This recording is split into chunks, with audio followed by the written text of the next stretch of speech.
Assalamualaikum warahmatullahi wabarakatuh. Innal hamdalillah wassalatu wassalamu ala Rasulillah wa ala alihi wa ashabihi wa mawalah. Amma ba'd. Sahabat ngaos, ngaji dan obrolan santai yang dimuliakan Allah Subhanahu wa taala, pada kesempatan kali ini kita akan membahas bersama, akan mengkaji bersama dengan salah satu narasumber kita, yaitu Al-Ustadz Muhammad Rahman LCMA. Beliau adalah salah satu tokoh ulama muda di Indonesia, anggota Majelis Ulama Indonesia ya. Pada kesempatan kali ini beliau akan berbagi kepada kita semuanya tentang bagaimana kita berinteraksi dengan Al-Quran, bagaimana kita menggali nilai-nilai yang terbaik dari Al-Quran yang kemudian bisa kita terapkan dalam hidup kita. Kita sapa beliau. Assalamualaikum Ustaz. Waalaikumsalam warahmatullahi wabarakatuh. Alhamdulillah pada kesempatan kali ini kita bisa berbagi bersama kepada rekan-rekan sahabat ngaos dimanapun berada. Ustadz, mungkin saya akan mengajukan beberapa pertanyaan yang mungkin ini mewakili pertanyaan dari sahabat-sahabat kita, sahabat ngaos dimanapun berada. Bagaimana sih sebenarnya sikap yang seharusnya dimiliki oleh seorang muslim terhadap Al-Quran itu, sehingga bisa menjadi Al-Quran ini bisa membimbing hidupnya, Al-Quran ini bisa menjadi pedoman hidupnya diwarnai dengan Al-Quran. Ya, ini pertanyaan yang luar biasa ya. Bagaimana sikap kita terhadap Al-Quran, bagaimana cara berinteraksi kita dengan Al-Quran, sehingga Al-Quran yang mendeklarasikan dirinya sebagai hudan linnas, sebagai petunjuk untuk manusia, itu bisa terwujud, bisa terrealisasi dalam kehidupan nyata. Para ulama itu membuat tahapan-tahapan ya. Jadi harus step by step begitu ya. Ada tahapan-tahapan sehingga kita itu bisa memahami Al-Quran ya. Dari memahami itu bisa kemudian mengamalkan, dari mengamalkan itu juga bisa mendakwahkan, mensiarkan Al-Quran ke seluruh lini kehidupan. Yang pertama itu mau tidak mau kita harus baca Al-Quran ya. Seorang muslim untuk mendapatkan gizi rohani itu mau tidak mau ya, dalam kehidupan sehari-hari harus berusaha untuk senantiasa membaca Al-Quran. Membaca Al-Quran itu sendiri walaupun tidak paham tidak paham itu sudah mendapatkan barokah, mendapatkan pahala dari Allah Subhanahu wa taala. Jadi meskipun kita hanya membaca di situ ada nilai kebaikan yang Allah Subhanahu wa taala berikan kepada kita. Dan ini salah satu kasih sayang Allah Subhanahu wa taala. Seperti motivasi begitu saja. Membaca saja itu sudah mendapatkan pahala, mendapatkan barokah dari Allah Subhanahu wa taala, apalagi kita memahaminya, mentadabburinya. Karena Allah Subhanahu wa taala itu mengatakan dalam Al-Qur'an, afala yatadabbarun Al-Qur'an. Kenapa mereka tidak mau merenungi Al-Qur'an? Padahal kalau kita merenungi Al-Qur'an itu akan banyak petunjuk-petunjuk, pelajaran-pelajaran, mau'izah yang tersurat maupun yang tersirat dalam Al-Quran. Dengan syarat kita mau memahami, mau mentadabburinya, dan dengan memahaminya itu kita akan sampai kepada tahap berikutnya, itu mengamalkan, mempraktekkan. Dan contoh teladan yang terbaik sepanjang masa itu adalah para sahabat Rasulullah SAW yang dikatakan oleh para ulama, innahum Qur'anun yamshuna 'alal ardh. Mereka adalah Al-Quran yang berjalan di muka bumi. Ini luar biasa. Ada satu menarik Ustadz, ketika Ustadz tadi menyebutkan tentang tahapan-tahapan berinteraksi dengan Al-Quran, bahwa ternyata ketika kita berinteraksi dengan Al-Quran itu bukan hanya sampai pada tilawah saja. Jadi ternyata membaca Al-Quran, belajar tajwid itu adalah tahapan awal bagi seorang muslim untuk berinteraksi dengan Al-Quran. Jadi selayaknya kita tidak berhenti pada tahapan itu. Iya, betul.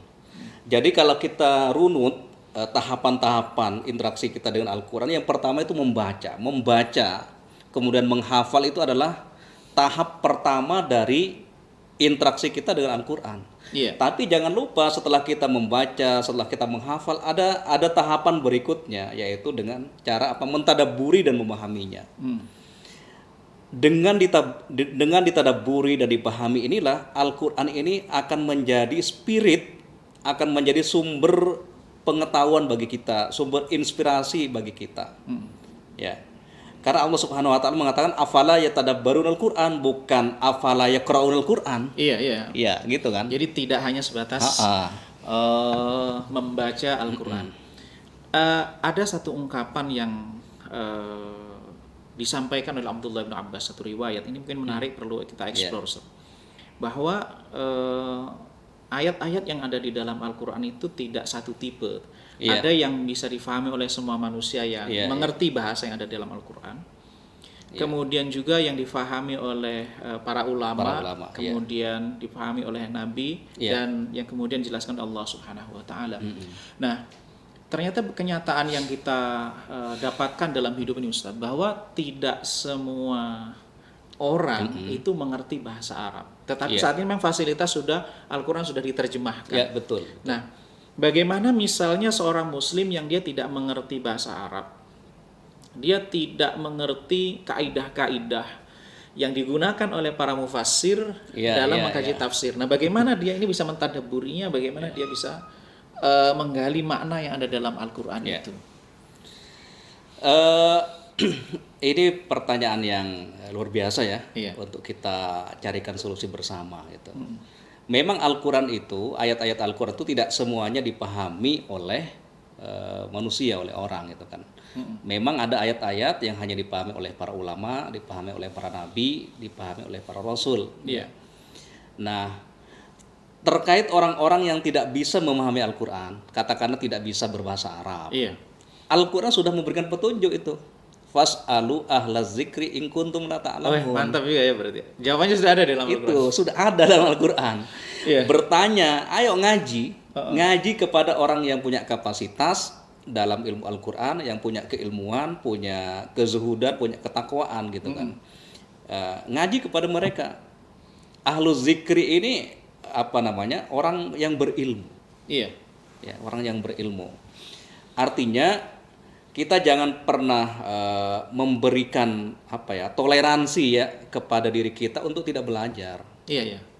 Karena apalagi di zaman sekarang itu adalah sarana-sarana untuk belajar itu sangat banyak. Bahkan sudah banyak ustadz-ustadz yang punya channel YouTube, ada Facebook dan seterusnya gitu kan. Ada fenomena ini terkait bagaimana orang berinteraksi dengan Al-Qur'an di dunia saat ini, di fenomena saat ini.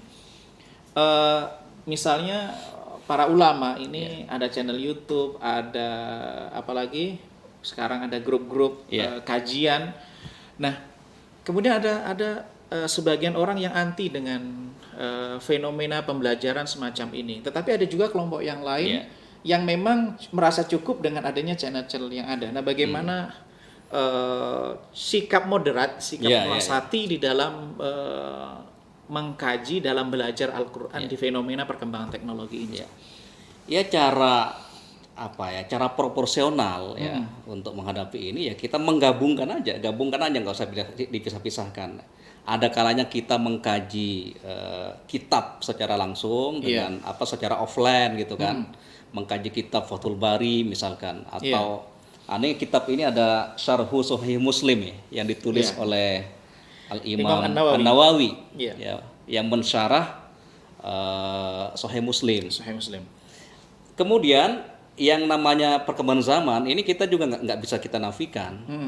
Kita jadikan medsos itu sebagai instrumen untuk belajar, instrumen untuk menyebarkan ilmu. Jadi kita tidak perlu mendikotomikan nih antara belajar klasik cara klasik dengan cara kontemporer atau modern. Gabungkan saja. Karena dalam Islam itu juga tidak tidak menafikan perkembangan selama perkembangan itu positif. Positif ya.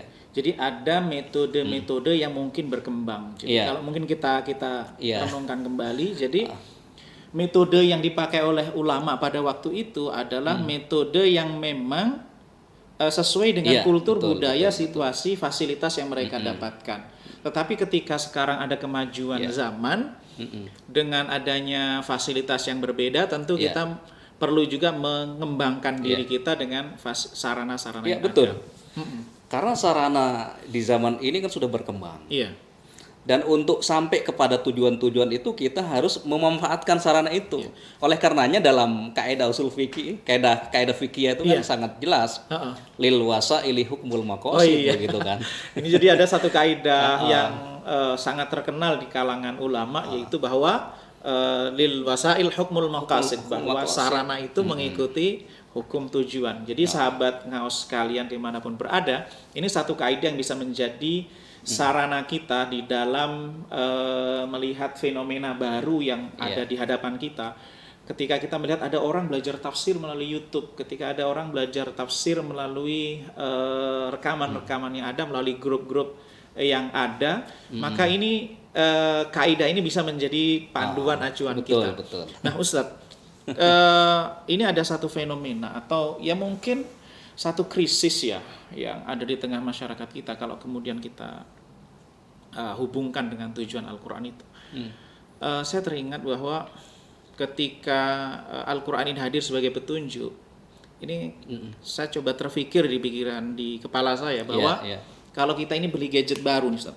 Iya. Kalau kita beli gadget baru, kita beli apapun gadget itu biasanya kita dapat buku manualnya ya bagaimana mengoperasikan. Nah, manusia ini kan hadir ke muka bumi ini dengan peran yang besar. Nah, ibaratnya Al-Quran ini seperti fasilitas itu. Nah, kalau kemudian Al-Qurannya sebatas dibaca dan tidak direnungkan, artinya bahwa maqasid tujuan dari Al-Quran itu tidak tercapai secara maksimal begitu. Nah, gimana Ustaz? Memang ya, kalau kita hanya memfokuskan kepada bacaan dan hafalan, maqasidul Quran, tujuan-tujuan Al-Quran diturunkan itu tidak akan tercapai. Kalau kita katakanlah mengacu kepada para generasi salafus soleh, gitu. Mereka itu tidak mencukupkan interaksi dengan Quran itu dengan hanya bacaan dan hafalan, tetapi mereka berusaha merenungi, mentadabburinya, kemudian mengamalkannya, kemudian juga mengkontekstualisasi makna-makna atau nilai-nilai yang ada dalam Al-Quran. Itu yang penting. Nah, menjadi tugas kita sebagai seorang muslim adalah bagaimana nilai-nilai Al-Quran itu bisa hadir dalam segala aspek kehidupan. Bukan hanya di masjid, bukan hanya di tempat-tempat beribadah seperti musola dan langgar dan seterusnya. Tetapi yang terpenting bagaimana nilai-nilai Al-Quran itu bisa hadir termasuk dalam kehidupan berbangsa dan bernegara. Jadi Al-Quran hadir di pasar, dalam percaturan politik, di dalam budaya. Betul. Bahkan ayat yang paling panjang itu adalah ayat tentang hutang piutang. Iya, dalam surat Al-Baqarah itu ya. Iya, ayat yang paling panjang. Jadi ayat tentang hutang piutang. Jadi tidak selayaknya hutang piutang menjadi tradisi hidup. Jadi ini adalah salah satu ayat yang terpanjang, sahabat ngaus sekalian yang dimuliakan Allah Subhanahu wa taala, itu adalah ayat berbicara tentang hutang. Itu ayat paling panjang. Artinya bahwa Al-Quran itu bukan hanya hadir di masjid, bukan hanya hadir di tempat kita sholat, tapi selayaknya juga atau seharusnya bahkan Al-Quran itu juga mewarnai pasar kita, mewarnai market kita, mewarnai media sosial kita, mewarnai gaya hidup kita, termasuk adalah percaturan politik. Itu juga perlu menjadikan Al-Quran sebagai istilahnya panduan, sebagai acuan. Jadi yang terpenting itu adalah nilai-nilai Al-Quran itu bisa hadir dalam segala aspek kehidupan, bukan hanya bunyi tilawah di pasar-pasar, tetapi bagaimana orang yang ada di pasar itu katakanlah mewujudkan nilai-nilai, misalkan larangan tentang riba, larangan berbuat curang dan seterusnya, larangan untuk curang dalam timbangan dan seterusnya. Itu intinya di situ. Itulah ketika Al-Quran atau nilai-nilai Al-Quran itu dipahami, dipraktekkan dan diaktualisasikan dalam kehidupan sehari-hari, bahkan dalam segala aspek kehidupan. Itu yang terpenting gitu. Artinya jangan sampai kita terjebak dalam simbol ya. Iya, Jadi di situ. ayat dipasang tapi kita tidak mentadaburi ayat yang ada,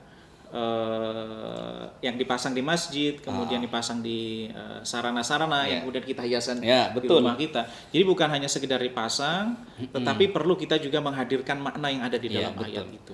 Nah, Ustaz, ada satu yang menarik, fenomena yang di dalam hidup ini, bahwa ketika berinteraksi dengan Al-Quran ini ternyata tidak satu warna, Ustaz. Iya.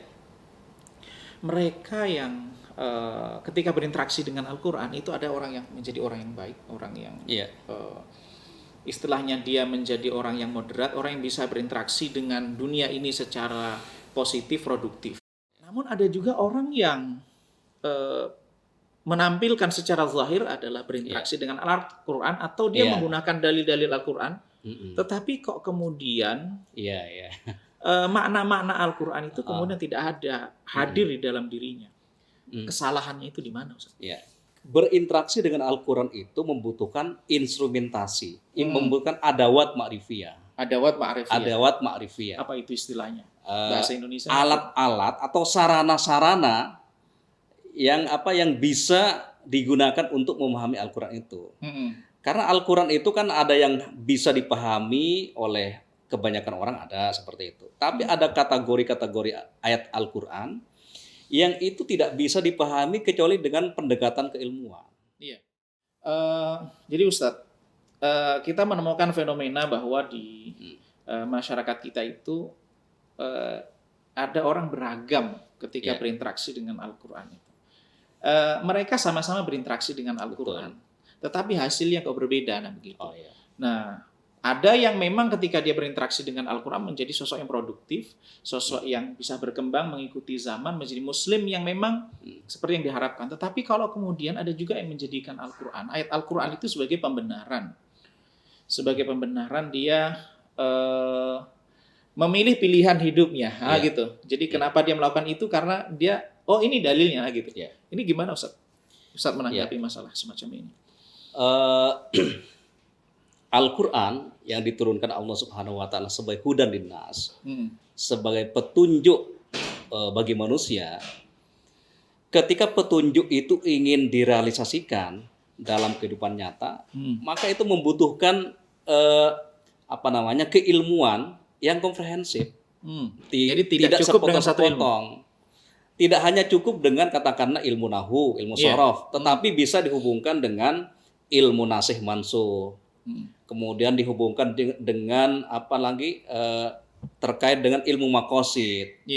Apalagi sekarang lagi ngetren ini adalah pendekatan tafsir makosidi. Tafsir makosidi itu yang mengkombinasikan, menggabungkan antara makosidul Quran dengan makosid syariah. Nah, sahabat ngaus sekalian yang dimuliakan Allah Subhanahu wa taala, tadi Ustadz Muhammad Rahman tadi menyebutkan kepada kita tentang ilmu maqasid, ada ilmu nasikh wa mansuh. Ini adalah ilmu-ilmu, perangkat-perangkat yang dibutuhkan bagi siapapun yang ingin memperdalam, menggali lebih dalam lagi Al-Quran. Ilmu nasikh wa mansuh itu kan adalah ilmu yang berbicara tentang sebagian ayat, sebagian hukum yang diangkat.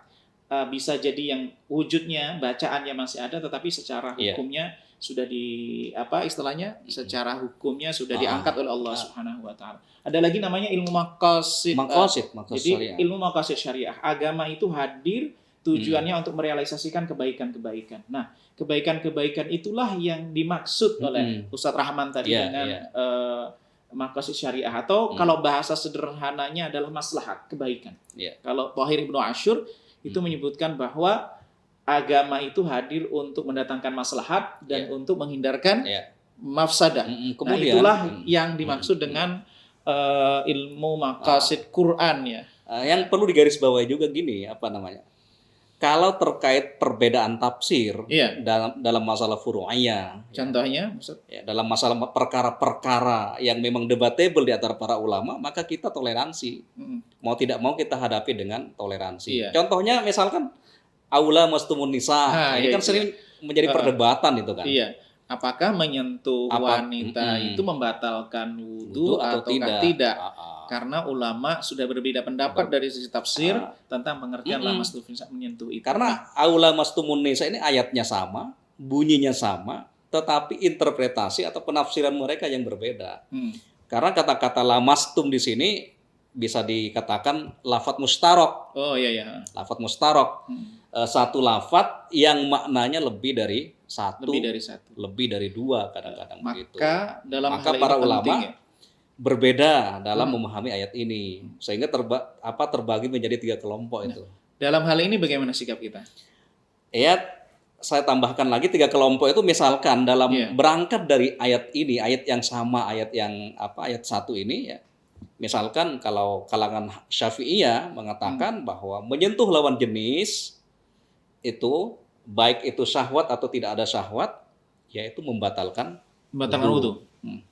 Sementara kalangan Hanafiyah ini lebih Hanafiyah beda lagi nih. Ahnaf itu maksudnya sahabat Naus sekalian adalah mereka umat muslim yang bermadzhab Hanafiyah. Sedangkan Al-Hanabilah maksudnya adalah saudara-saudara muslim, saudara-saudara kita yang bermadzhab Hambali yang rata-rata di Teluk, yaitu misalnya Saudi Arabia, mana lagi Ustaz?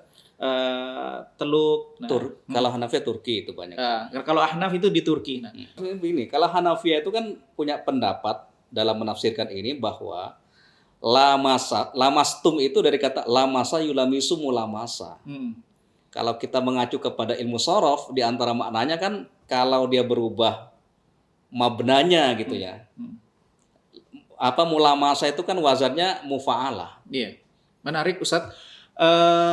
Sahabat Naus sekalian, kajian kita tentang interaksi, bagaimana berinteraksi dengan Al-Quran dan keragaman yang kita saksikan di masyarakat itu sangat menarik. Kita gali secara lebih mendalam lagi. Insya Allah kita akan bersambung, akan lanjutkan kajian ini pada sesi berikutnya.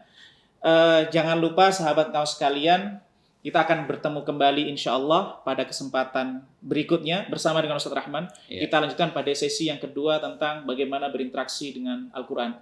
Terima kasih. Assalamualaikum warahmatullahi wabarakatuh. Waalaikumsalam warahmatullahi wabarakatuh.